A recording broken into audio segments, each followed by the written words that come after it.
शादी का टेंट लगा हुआ था और सारी तैयारियां हो चुकी थी। नंदू की दोनों छोटी छोटी बेटियां आशा और आनंदी दुल्हन बनकर बैठी थी कि तभी, बापू क्या हम ससुराल जाकर पढ़ पाएंगी?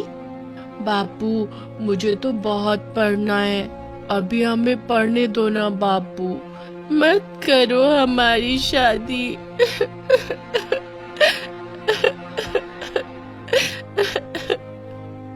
ये कहकर नंदू की दोनों बेटियां उसके सीने से लगकर फपक फपक कर रोने लगती है। छायापुर गांव में नंदू अपनी पत्नी और बेटियों के साथ रहता था। वो बहुत गरीब था और अपने परिवार का पेट पालने के लिए खेतों में मजदूरी करता था। एक दिन गांव का महाजन मणिलाल उसके घर आता है। क्यों बे नंदू, तू इस महीने ब्याज देना क्यों भूल गया? चमड़ी ज्यादा मोटी तो नहीं हो गई तेरी? सरकार, मेरी ऐसी क्या औकात कि मैं आपके सामने सिर उठाऊं? वो तो बस अभी मजदूरी के पैसे नहीं मिले हैं, मिलते ही ब्याज पहुंच जाएगा। ध्यान रखना, कोई चूक हुई तो चमड़ी उतार कर दबड़ी वसूल करूंगा। एक दिन नंदू खेतों से घर लौटा तो निम्मो बुआ और फूफा जी घर आए हुए थे। अरे बुआ जी और फूफा जी, कहो सब ठीक ठाक तो है ना? उधर तो सभी ठीक ठाक हैं, पर इधर कुछ भी तो ठीक ना है बेटा। ये सुनकर नंदू थोड़ा घबरा जाता है और निम्मो की ओर आश्चर्य से देखते हुए कहता है, आप ये क्या कह रही हैं बुआ जी? यहाँ क्या ठीक नहीं है? अरे बेटियां सयानी हो गई हैं तेरी, इनकी शादी की चिंता क्यों नहीं करता रे तू मूर्ख? ये आप क्या कह रही हैं बुआ जी? आशा अभी 12 की और आनंदी 9 साल की ही तो हुई है। भला फिर इनकी शादी की बात सोच भी कैसे सकते हैं? अरे चुप कर तू, अब मैं तेरी बात ना मानूं। बड़ी मुश्किल से 2 लड़के मिले हैं, अब क्या चाहता है बेटा? उन्हें भी हाथ से जाने दूं क्या? इनके हाथ पीले नहीं करने। ये सुनकर नंदू चिंता में पड़ जाता है और निम्मो बुआ से कहता है, पर बुआ जी अभी इनकी कच्ची उम्र भी तो है।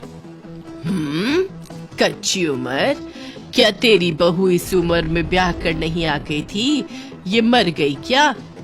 पर बुआ आज जमाना बदल गया है। अरे गोली मार जमाने को, अक्ल के मारे तू कौन सा खजाने का मालिक है? उम्र पक गई तो लड़कियों का रिश्ता लेगा ही कौन? ऊपर से लाखों का दहेज क्या दे भी सकेगा तू? कान खोल के सुन ले, मारी बिरादरी में यही रिवाज है और यही चलेगी, समझा? नंदू और उसकी पत्नी निम्मो बुआ की बात का विरोध न कर सके और शादी की बात पक्की हो जाती है। फिर 2 दिन बाद 2 अधेड़ उम्र के लड़के आशा और आनंदी को देखने के लिए आते हैं। हाय राम, ये लड़के हैं, ये तो पूरे बूढ़े हुए जी। यही सोचकर नंदू और उसकी पत्नी शादी की तैयारियां करने लग जाते हैं। एक दिन नंदू खेतों में जाता है तो अकेला चाचा को एक गीत गुनगुनाते हुए सुनता है। कम उम्र में बेटी की शादी करके सदा पछताओगे, तोड़ोगे जो कच्ची कलियां, फूल कहाँ से पाओगे? मंडराएगी मौत सदा ही, बेटी को कैसे बचाओगे? ये गीत गुनगुनाते हुए अकेला चाचा को अपनी कम्मो याद आ जाती है। बापू, हम तुमको अकेला छोड़कर जा रही है बापू। बापू, हम तुमको बोला था ना कि कच्ची उम्र में हमरा शादी ना ही करो। अब देख लिया ना कि क्या परिणाम हुआ।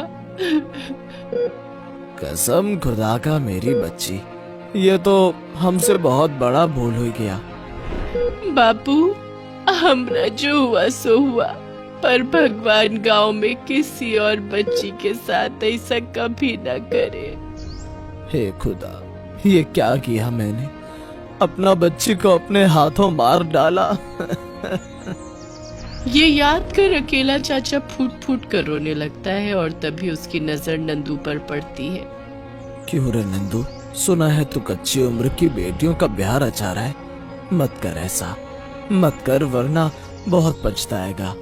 ये कहता हुआ अकेला चाचा वहाँ से चला जाता है और फिर नंदू खुद से कहता है, अरे एक इसकी बेटी कम उम्र में बच्चा जनते हुए मर गई, तो कौन सा आफत आ गई? और भी तो बहुत सारी लड़कियां हैं जो कम उम्र में शादी करके सुख से रह रही हैं। यही सोचकर नंदू बात को आई गई कर देता है और अकेला चाचा को भूल जाता है। फिर जैसे तैसे शादी का दिन नजदीक आता है, आशा और आनंदी को एक अनजाना डर सताने लगता है। दीदी, शादी के बाद क्या होता है? क्या ससुराल में भी खेलना कूदना और पढ़ना होता है? वो तो मुझे भी नहीं पता, पर इतना तो जरूर है, जहाँ अम्मा और बापू ना हो वहाँ खेलना कूदना पढ़ना तो हो ही नहीं सकता बहन। एक दिन आशा और आनंदी स्कूल जाती हैं तो अपनी टीचर रमा से कहती हैं, कल से हम दोनों स्कूल नहीं आएंगी मैम। पर क्यों? क्योंकि हमारे बापू हमारी शादी कर रहे हैं, हम शादी करके ससुराल जाएंगे। आशा और आनंदी की बात सुनकर रमा हैरान रह जाती है और वो मन ही मन सोचती है, इतनी छोटी बच्चियों की शादी, अभी तो इनके पढ़ने लिखने और खेलने की उम्र है। गृहस्थी की तो एबीसी का भी इनको नहीं पता। मुझे कुछ करना होगा, मुझे इनकी शादी को रोकना ही होगा। ये सोचकर रमा महिला पुलिस थाने जाती है और वहाँ की महिला पुलिस अधिकारी को इस बारे में बताते हुए उनसे मदद की गुहार लगाती है। अगर आप समय पर कदम उठाएंगी तो बच्चियों का जीवन बर्बाद होने से बच सकता है मैडम। आप चिंता मत कीजिए, मैं इस बाल विवाह को रोकने में आपकी पूरी मदद करूंगी। ये कहकर महिला पुलिस अधिकारी रमा को लेकर नंदू के घर की तरफ चल पड़ती है। उधर नंदू के घर आशा और आनंदी के फेरों की तैयारी हो चुकी थी और पंडित जी मंत्र पढ़ने में लगे हुए थे, मगर तभी पुलिस वहां पहुंच जाती है। ठहरिए, ये शादी नहीं हो सकती। पर क्यों ना हो सकती? मारी अपनी लड़कियां हैं, फिर आप इनकी शादी में विघन डालने वाली कौन होती हैं पुलिस मैडम? ये सुनकर रमा उन्हें समझाते हुए कहती है, देखिए, अभी बच्चियां शादी के लायक नहीं हुई हैं। इतनी छोटी बच्चियों की शादी करना गैर कानूनी है। जेल की बात सुनते ही सबकी जबान को तो जैसे लकवा ही मार जाता है। सब खामोश हो जाते हैं और अधेड़ उम्र के दूल्हे थर थर कांपने लगते हैं। मुझे तो लागे है कि कोई आफत गले पड़ने वाली है। इतनी छोटी लड़कियों से शादी का सपना देखोगे तो आफत तो आएगा ही ना। उनको इस तरह फुसफुसाते देखकर महिला पुलिस अधिकारी कहती है, क्यों रे बुढ़ऊ दुल्हो, बहुत शौक है तुम्हें बच्चियों के संग फेरे लेने का? शर्म नहीं आती? चलो उठो, अब हवालात की सलाखों के साथ फेरों के मंत्र पढ़ना, समझे? फिर पुलिस आशा और आनंदी के साथ ब्याह रचाने के लिए आए दूल्हों को गिरफ्तार कर लेती है और उसी समय अकेला चाचा कहता है, बाल विवाह, बच्चियों का विवाह, बच्चियों का मौत से विवाह। खुदा का कसम, इस शादी को रोकवा आपने बड़े पुण्य का काम किया है। बच गया नंदू, वरना मेरी तरह पछतावे की आग में जलने पर मजबूर हो जाता। ये कहकर अकेला चाचा वहाँ से चला जाता है और नंदू को सचमुच अपनी भूल का एहसास होता है तो वो रोते हुए अपनी दोनों बच्चियों को गले से लगाकर कहता है, मुझे माफ करना मेरी बच्चियों, अब मैं तुम्हारी शादी तभी करूंगा जब तुम शादी के लायक हो जाओगी। ये कहकर नंदू रमा टीचर और महिला पुलिस अधिकारी सबसे अपनी इस भूल के लिए माफी मांगता है। साथ ही निम्मो बुआ का सिर भी जमीन में गड़ जाता है और वो भी सबसे माफी मांगती है। उधर रमा टीचर और महिला पुलिस अधिकारी इस बाल विवाह को रोककर मन ही मन बहुत प्रसन्न होती है। पूरे मोहल्ले में सुषमा और उसकी तीनों बहुओं की चर्चा होती है। एक दिन सुषमा अपनी तीनों बहुओं के साथ अपने पड़ोसी विमला की बहू की मुंह दिखाई के लिए जाती है। भगवान झूठ ना बुलाए, लेकिन विमला तूने बहू तो खाते पीते खानदान से लाई हो।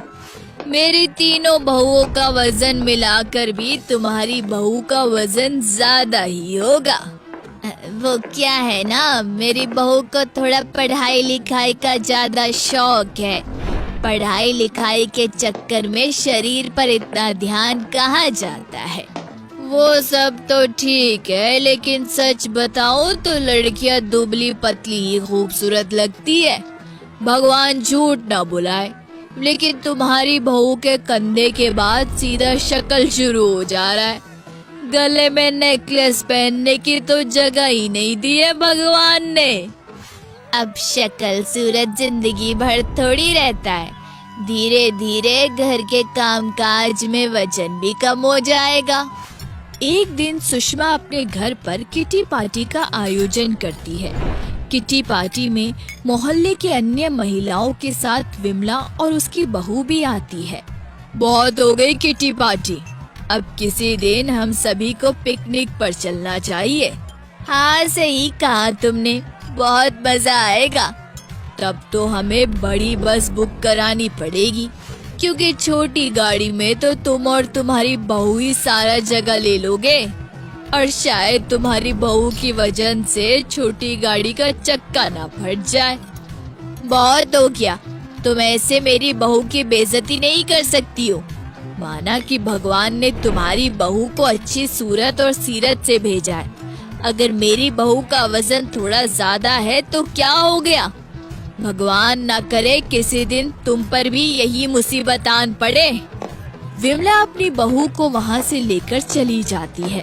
ऐसे ही कुछ समय बीतता जाता है।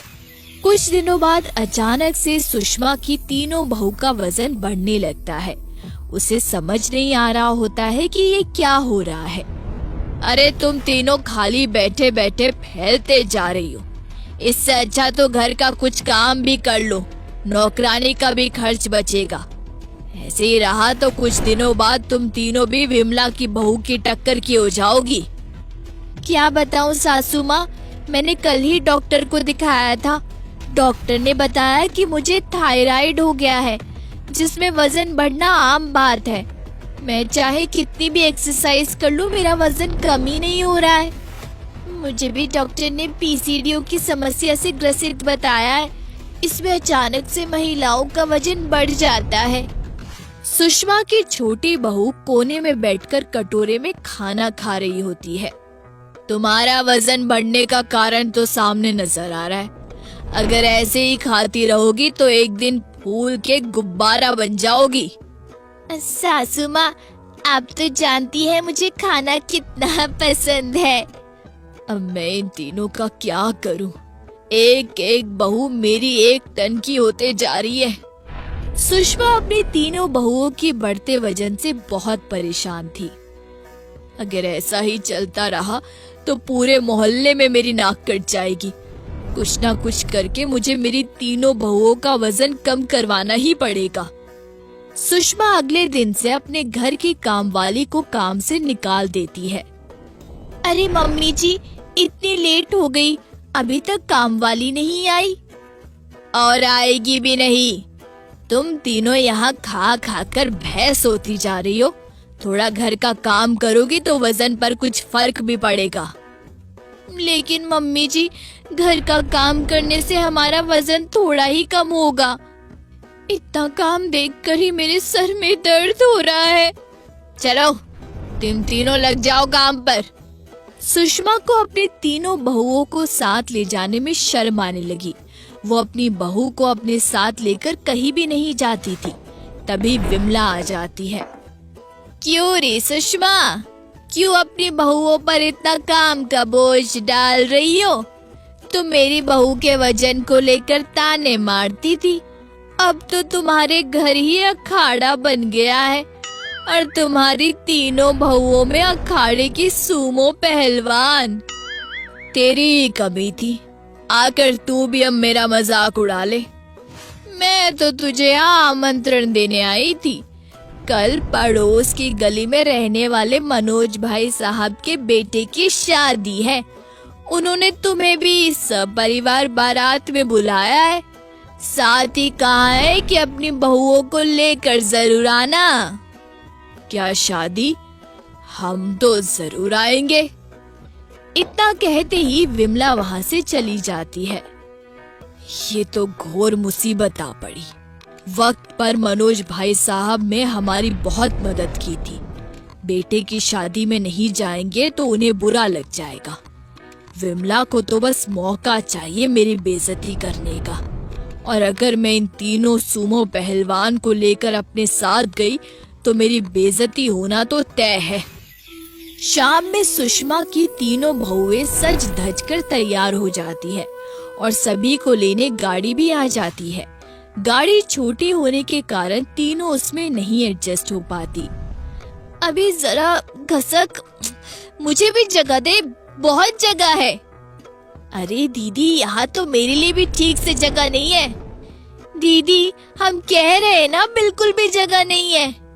अब बहुत जगह है, बिल्कुल जगह नहीं है।